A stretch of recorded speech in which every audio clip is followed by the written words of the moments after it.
So I'm going to show how to change the rear wheel bearing on a 2015 Crosstrek Subaru. This one whirls really bad when I'm on the freeway or just general driving. Yeah, it sounds really bad, so I'm going to change that one.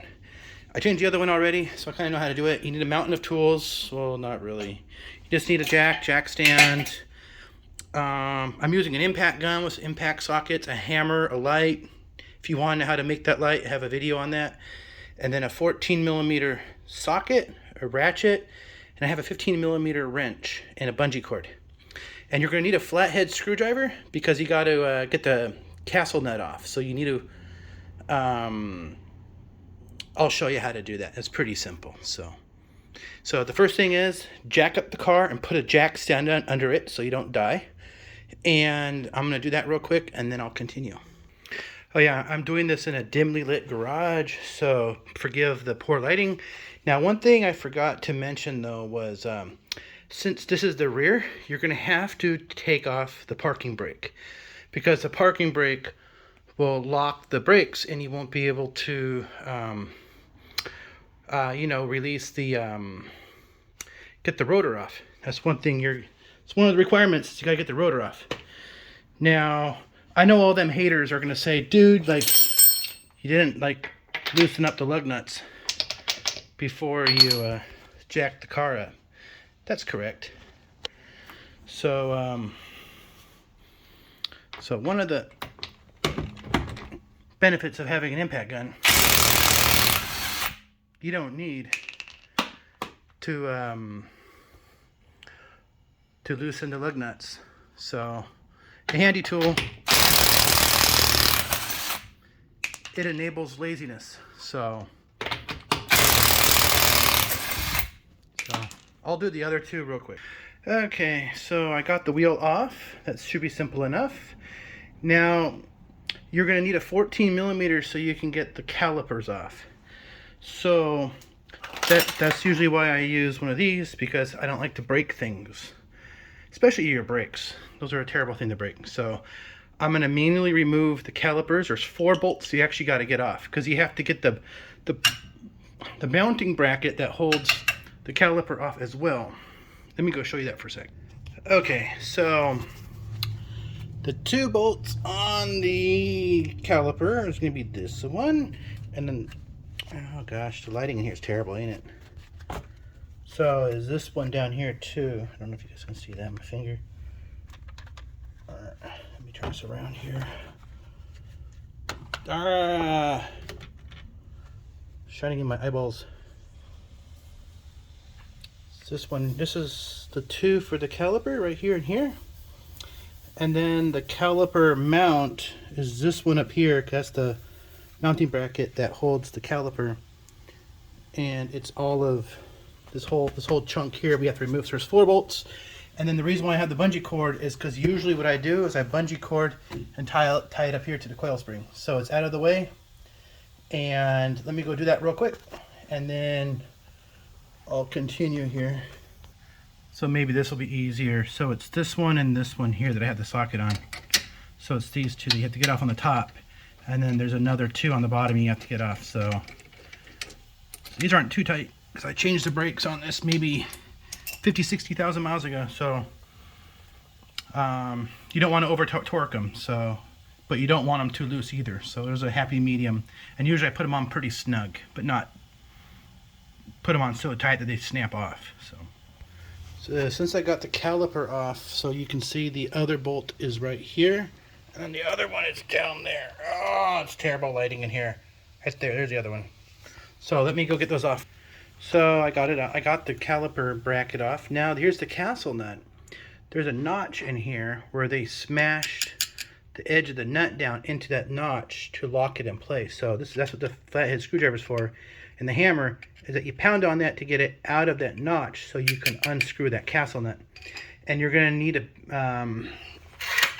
one of these, a 32mm, which fits that. So you're going to need a 32mm impact socket to get that off once after you get that notch thing pounded off. So cool. So I got most of it out.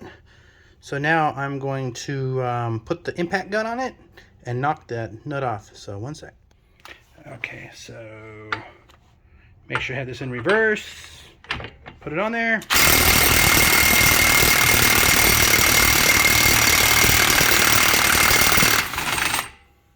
Nope, didn't do it. There. It's off. Ooh, it's hot too. So it came off. That's the castle nut. Whoa, it's hot. Yikes. Woo. Owie. So, oh, my light's not on. There it is. So now the nut's gone. Now this whole thing right here should just pop off. There. So let me get that off with two hands here. And then, so this right here looks intimidating. It looks like, oh my gosh, what is this? What have I opened? But this is actually your parking brake. This is the shoes, the old style drum brakes, because that's a drum and disc in one combo. But so don't worry about that. You don't need to touch any of that.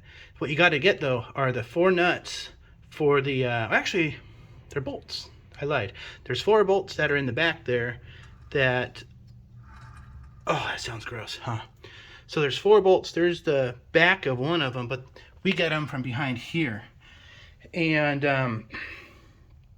I want to say they're 14 millimeter, but let me double check that. And you're going to need an impact socket, and it's easy to get them off with the impact gun because it takes like 3 seconds each bolt. So, and then this whole hub just falls off. So, and I kind of want to put the castle nut on there with a couple threads so it doesn't fall off on the ground when I get those 4 bolts out of there. But the whole thing just slides right out. There's actually cutouts in the brakes to where you can get the bearing off without taking the brakes apart. I think it's genius. Yeah, and just to confirm it, it is a 14 millimeter because the kit I got with the bearing actually comes with the whole hardware kit with an extra castle nut and replacement bolts. So I'm going to use those bolts and the castle nut.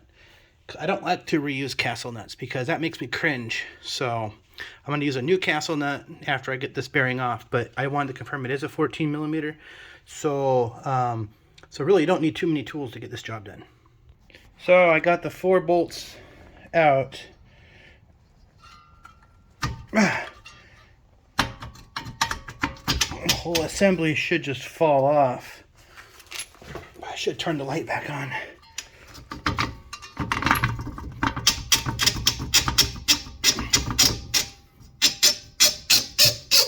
Just wiggling it off. There we go. The whole thing came off in one huge assembly. See? Not that hard. And then this cable, my lovely light. So this cable right here is actually for the parking brakes. When you pull on the parking brake, that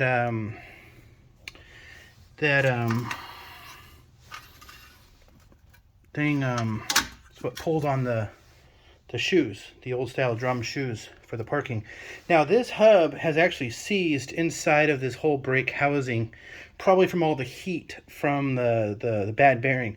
So I'm gonna have to turn off the camera here and pound this out with my 5-pound sledge, and then I will reassemble. But here's those 4 bolts I was telling you about. See, they're easy to get to when all this is off. So there's 1, 2, 3, 4 right there, and it takes 2 seconds to get them out with an impact gun. So I got it out, my light. So I got it out, and I wanted to. Bad bearing, that's yucky.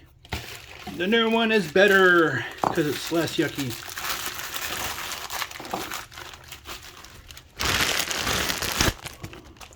Make sure it matches up. It looks good. This is less yucky. Looks brand new. And yeah, I had to pound on this a little bit to get it out. I got it out. So I'm tired. Now I gotta do everything in reverse. I gotta put the whole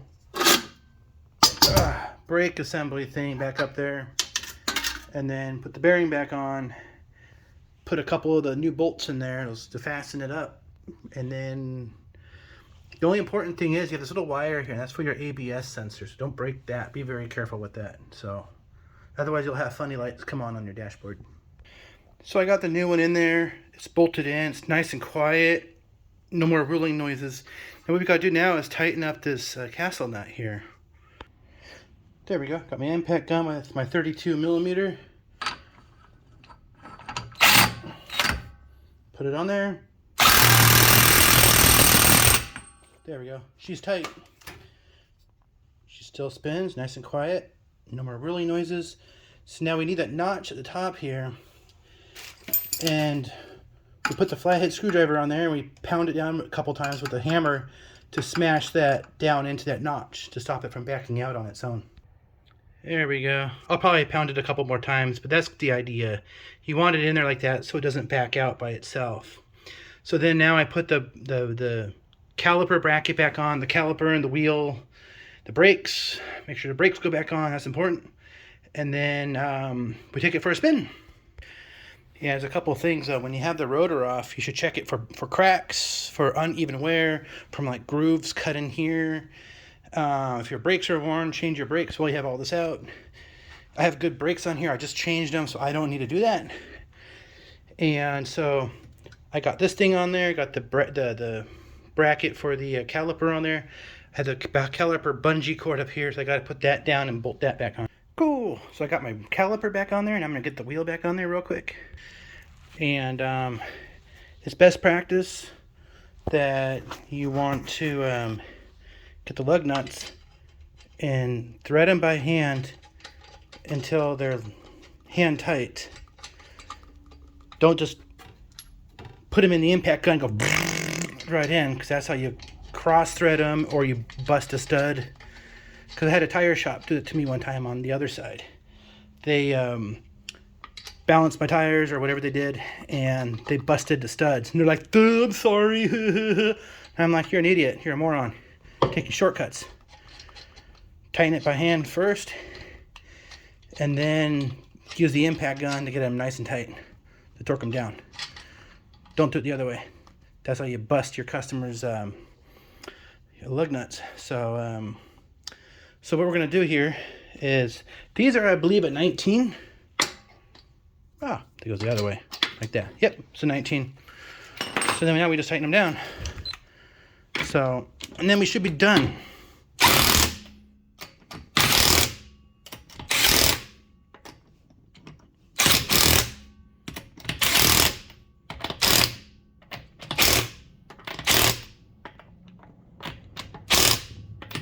There.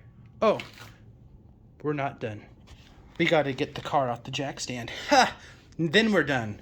So I'm going to end this here. Thanks, guys. I'm not a mechanic at all. I'm just a cheapskate who's too cheap to pay someone to do this. And I encourage you guys to do the same. Save you guys some money and invest it somewhere. And have a great day.